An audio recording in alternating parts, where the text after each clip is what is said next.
অনেক শান্তিতে আমরা আছি। তবে আল্লাহ পাক বলেছেন কিয়ামতের আগে আমি আমার ভালো ভালো বান্দাদেরকে তুলে নেব।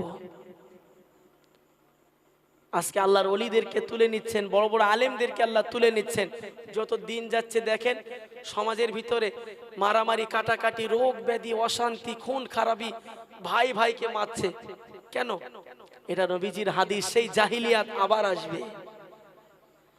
একজন মেয়ে রাস্তায় যেভাবে জেনা করত, মক্কার বাড়িতে বাড়িতে যেমন আপনার কিনা ব্যানার লাগিয়ে দিত যেখানে জেনা করা হয়, যেভাবে জেনা করত প্রকাশ্যে, একজন যে যাকে পারতো সে তাকে জেনা করত। সেই দিনটা আসছে। অত সোজা না। আল্লাহ পাক এখনো আমাদের তওবার দরওয়াজাটা খুলে রেখেছে। এখনো আমরা তওবার সুযোগ পাচ্ছি, তওবা করার সুযোগ পাচ্ছি। যখন ইচ্ছা করি, আল্লাহর হাবিব বলেছেন সারা দিনে একবার হলেও তওবা করো। তুমি যদি আল্লাহর কাছে একবার মাপ চাও, আল্লাহ তোমার ডাকে 70 বার সাড়া দিবে। জোরে বলেন।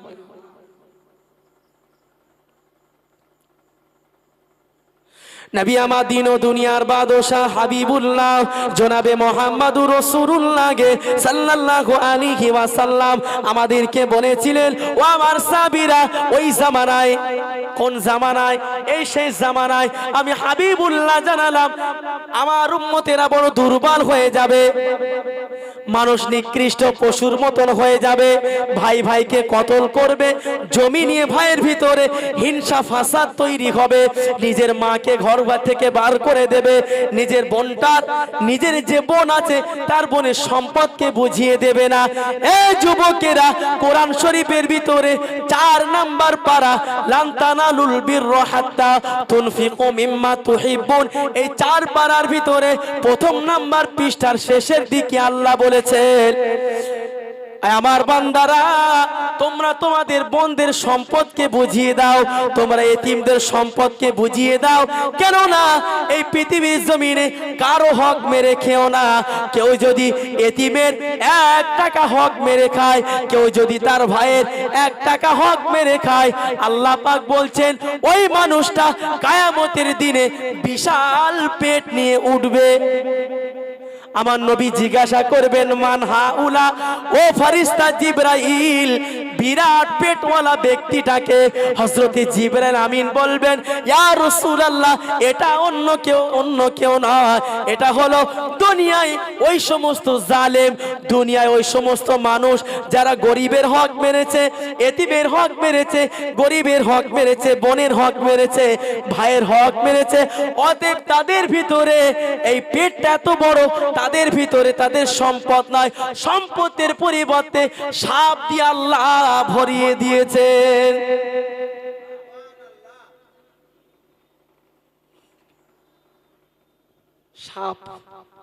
সাপ দিয়ে আল্লাহ ভরিয়ে দিয়েছে। আজকে সেই ভাই ভাইয়ের ভিতরে হচ্ছে না। এই যুবকেরা, আজকে আমি আমার ভাইকে দেখি না, আরেকজনের ভাইকে দেখি না, ভাই ভাইয়ের সাথে দেখা সাক্ষাৎ হয় না, ভাই ভাইকে আমরা মানি না, ভাইয়ের হক আমি বুঝিয়ে দিই না। আমার ক্ষমতা আছে, আমার 2, 3, 4, 5টা ছেলে আছে, আমি আমার ভাইকে জোর জবরদস্ত করে তার সম্পত্তিটা লিখে নেব। এই যুবকেরা, আমাদের মডেল হলেন আমার নবী আমার মা হালিমাতু সাদিয়া রাদিয়াল্লাহু আনহার ঘরের ভিতরে যেই না গিয়েছেন, আম্মা জান হালিমাতু সাদিয়া বর্ণনা করেন, আমার বাচ্চা মুহাম্মদ আমার কাছে যতদিন ছিল, ছোট্ট ছোট্ট বাচ্চারা দুধ পান করতে থাকে। অতএব আমার কলিজার টুকরা বাচ্চা মোহাম্মদ, আমার 2 সাইডে 2টো স্থান ছিল। সাধারণ বাচ্চা একটা স্থানে দুধ ফুরিয়ে গেলে আরেকটা স্থানে মুখ লাগিয়ে দিলে দুধ পান করে। এই যুবক জওয়ানেরা, মা হালিমা বর্ণনা করেন, আমার বাচ্চা মোহাম্মদকে নিয়ে যখন আমি দুধ পান করাতাম, মোহাম্মদ আমার 1 সাইডের অর্থাৎ ডান দিকের দুধ পান করতেন। আমি যখন মোহাম্মদকে বাম দিকের স্তনটা পান করাতাম। জীবনে কোনোদিন আমার বাচ্চা বাম দিকের স্তনটা পান করেনি।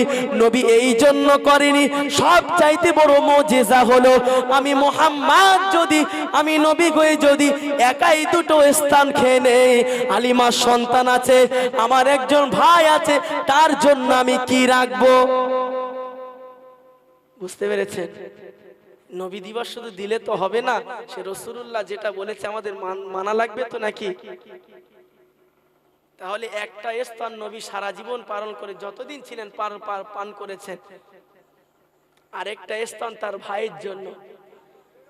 হালিমা বর্ণনা করেন, আমি যখন বারবার আমার বাচ্চাটাকে বাম দিকে আর স্তনটা মুখের ধারে নিয়ে যায়, মুখ ফিরিয়ে নেয়।